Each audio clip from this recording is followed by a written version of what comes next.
Malayalam season 7 ദാ അവസാനം നൂർ അത് പറഞ്ഞിരിക്കുകയാണ്. ആദിലെ കൊണ്ട് മടുത്തു, പെട്ടുപോയില്ലേന്ന്.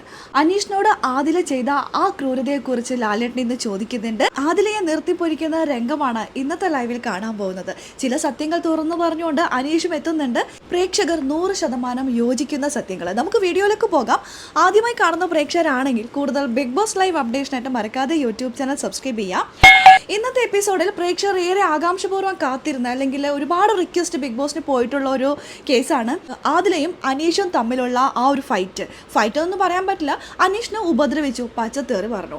അത് നല്ല കാര്യമല്ല. ഒരുപാട് റിക്വസ്റ്റ് ബിഗ് ബോസിൻ്റെ അടുത്ത് പോയിട്ടുണ്ട്. ഇതെന്തായാലും വീക്കെൻഡിൽ ചോദിക്കണം എന്ന് ലാലേട്ടൻ ഇതാ പ്രേക്ഷകരുടെ അഭ്യർത്ഥന പ്രകാരം അത് ചോദിച്ചിരിക്കുകയാണ്. എന്താണ് ആദിലയ്ക്ക് ഇത്രയ്ക്ക് പ്രശ്നം, ഇത്രയ്ക്ക് ദേഷ്യം എന്താണ്? പ്രേക്ഷകരെ അത് വല്ലാതെ അസ്വസ്ഥരാക്കുന്നു.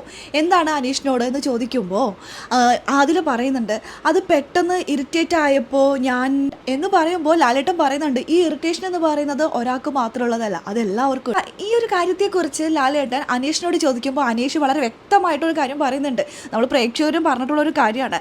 എന്തോ ഒരു വ്യക്തി വൈരാഗ്യം അനീഷിനോട് ഉള്ള പോലെയാണ് ആദില കാണിക്കുന്നതെന്ന്. ഇത് പലപ്പോഴും ആദിലക്ക് മനസ്സിലായിട്ടുണ്ട്. ജയിലിൽ പോയി ഒരു അനീതിക്കൂട്ടി ആവാനുള്ള ശ്രമമൊക്കെ ആദില നടത്തിയെങ്കിലും അനീഷിന് ആ കാര്യങ്ങളൊക്കെ മനസ്സിലായിട്ടുണ്ട്. ഇന്നിപ്പോൾ ലാലേട്ടൻ്റെ മുന്നിൽ വെച്ച് അനീഷ് തുറന്നു പറയാണ്, എന്നോട് എന്തോ വ്യക്തി വൈരാഗ്യം ഉള്ള പോലെ പലപ്പോഴും എനിക്ക് തോന്നിയിട്ടുണ്ട്. പിന്നീട് ലാലേട്ടൻ വീണ്ടും അതിലെടുത്ത് ചോദിക്കുന്നത് രംഗമാണ് കാണിക്കുന്നത്. എന്തോ അത് ദേഹോപദ്രവത്തിലേക്ക് വല്ലതും പോയോ എന്ന്. അപ്പോൾ അതിൽ പറയാണ്, അത് എന്നെ പെട്ടെന്ന് ഉന്തിയപ്പോൾ പെട്ടെന്ന് ഞാൻ എന്ന് പറഞ്ഞുകൊണ്ട് തുടങ്ങുകയാണ് കേട്ടോ. അപ്പോൾ ലാലേട്ടൻ പറയുന്നുണ്ട്, ഈ റിഫ്ലെക്സ് എന്ന് പറയുന്നത് പെട്ടെന്ന് ഉണ്ടാകുന്നതാണ്, അല്ലാതെ 2 ദിവസം കഴിഞ്ഞിട്ട് ഉണ്ടാകുന്നതല്ല എന്ന്. അതായത് അപ്പം തന്നെ ചെയ്യുകയാണെങ്കിൽ ഓക്കെ, റിഫ്ലെക്സ് ആണ്, സമ്മതിച്ചു. പക്ഷേ ഇത് ആലോചിച്ച് ഒരു 2-3 മിനിറ്റ് കഴിഞ്ഞിട്ട് തിരിച്ച് മുതുകത്തിട്ട് അടിക്കുക എന്നൊക്കെ പറയുന്നത് അത് എവിടെ നിന്ന് വന്നത്? അത് അനീഷ് ആയതുകൊണ്ട് മാത്രം ഒരെണ്ണം കൊടുക്കാൻ വേണ്ടിയിട്ട് ചെയ്തതല്ലേ? തീർച്ചയായിട്ടും അതെ. അത് ലാലേട്ടന് വളരെ ബോധ്യമായതുകൊണ്ടാണ് ലാലേട്ടൻ ഇന്നത്തെ എപ്പിസോഡിൽ അത് ചോദിക്കുന്നത്. അനീഷ് മാത്രമാണ് ഇതൊരു ഇഷ്യൂ ആക്കാതെ മിണ്ടാതിരുന്നത്. വേണ്ട, വെറുതെ ഞാൻ കാരണം ഒരു കണ്ടസ്റ്റന്റിന് പ്രശ്നം ഉണ്ടാവരുത്. വീട്ടിൽ ഓരോരുത്തർ പോലും അനീഷ് അതിനെക്കുറിച്ച് സംസാരിച്ചിട്ടില്ല. നോമിനേഷനിലാണ് കുടുംബാംഗങ്ങൾ ഇത് ഹൈലൈറ്റ് ചെയ്ത് വന്നത്. എന്നിട്ടും അനീഷ് പറഞ്ഞത്, എന്തിനാണ് നിങ്ങൾ അത് പറഞ്ഞ് നോമിനേറ്റ് ചെയ്തത്? അത് വേണ്ടായിരുന്നു എന്നേ അനീഷ് പറഞ്ഞിട്ടുള്ളൂ.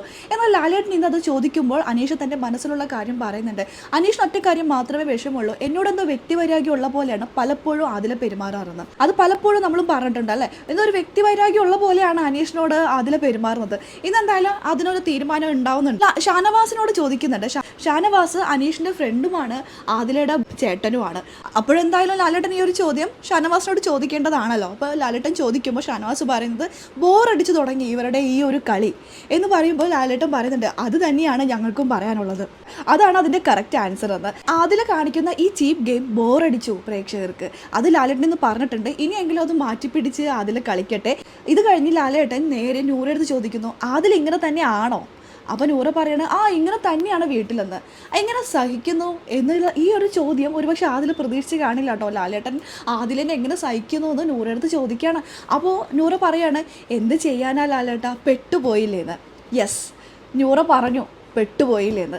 പല സിറ്റുവേഷനിലും നൂറ അഡ്ജസ്റ്റ് ചെയ്ത് നിൽക്കുന്നതായിട്ട് നമ്മൾ കാണാറുണ്ട് അല്ലേ? പക്ഷെ അവരുടെ ഫാമിലിക്കാരോട് നമ്മളിതൊന്നും ഇടപെടേണ്ട ആവശ്യമില്ല എന്ന് കരുതി പലപ്പോഴും മിണ്ടാതിരിക്കുന്നു.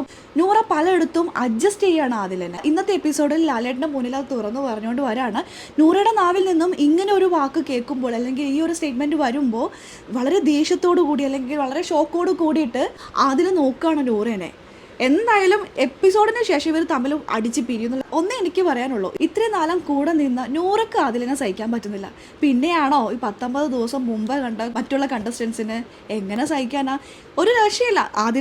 അതിൽ തന്നെ സ്വയം മാറണം. അല്ലെങ്കിൽ ഇപ്പോൾ നൂറ തന്നെ പറഞ്ഞു കഴിഞ്ഞു മതിയായിന്ന്, പെട്ടുപോയെന്ന്. എന്തായാലും തിരിച്ചറിവുകൾ നല്ലതാണ്, നമുക്ക് നോക്കാം. നല്ല രീതിയിൽ തന്നെ കളിച്ച് മുന്നോട്ട് പോകട്ടെ. അതിലുള്ള സ്വഭാവത്തിൽ എന്തെങ്കിലുമൊക്കെ മാറ്റം വരട്ടെ. ഇത് അതിനെ പറ്റിയ നല്ലൊരു പ്ലാറ്റ്ഫോം അല്ലേ? നമ്മുടെ കുറവുകൾ മനസ്സിലാക്കാനും മറ്റുള്ളവർ അത് പറയുന്നു, പ്രേക്ഷകർ പറയുന്നു, ലാലേട്ടൻ പറയുന്നു, പാർട്ട്ണർ പറയുന്നു, അങ്ങനെ എല്ലാവരും പറയുമ്പോൾ അതെല്ലാം മനസ്സിലാക്കി അതിൽ കളിക്കട്ടെ. എന്തായാലും ഒരു കാര്യം ഉറപ്പിക്കാം, ഇനി അനീഷിനെ ചൊറിയാൻ ആദില പോവില്ല. മനസ്സിൽ എത്ര വൈരാഗ്യം ഉണ്ടെങ്കിലും എത്ര ഇഷ്ടക്കേടുണ്ടെങ്കിലും അനീഷിൻ്റെ അടുത്ത് അധികം മെക്കിട്ട് കയറാനുള്ള സാധ്യതയില്ല. ജയിലിൽ അഭിനയിച്ചതാണെങ്കിൽ പുറത്തത് ഒന്നും കൂടി അഭിനയിക്കേണ്ടതായിട്ട് വരും. പുറത്തെന്ന് പറയുമ്പോൾ വീടിനകത്ത് ഒന്നും കൂടി അഭിനയിക്കേണ്ടതായിട്ട് വരും ആദിലക്ക്. അത്തരത്തിലാണ് ഇന്നത്തെ എപ്പിസോഡ് പോകാൻ പോകുന്നത്. നമുക്ക് നോക്കാം അത് എങ്ങനെയാണ് ലാലേട്ടൻ ഇന്ന് അവതരിപ്പിക്കാൻ പോകുന്നത്. ഇന്നത്തെ എപ്പിസോഡിൽ എന്തൊക്കെയാണ് വരാൻ പോകുന്നതെന്ന് നമുക്ക് കാത്തിരുന്ന് തന്നെ കാണാം. അപ്പോൾ ലൈവ് അപ്ഡേഷൻ നമ്മുടെ ഈ ചാനലിൽ ഉണ്ടാകും. ആദ്യമായി കാണുന്ന പ്രേക്ഷകരാണെങ്കിൽ കൂടുതൽ ബിഗ് ബോസ് ലൈവ് അപ്ഡേഷനായിട്ട് മറക്കാതെ യൂട്യൂബ് ചാനൽ സബ്സ്ക്രൈബ് ചെയ്യുക.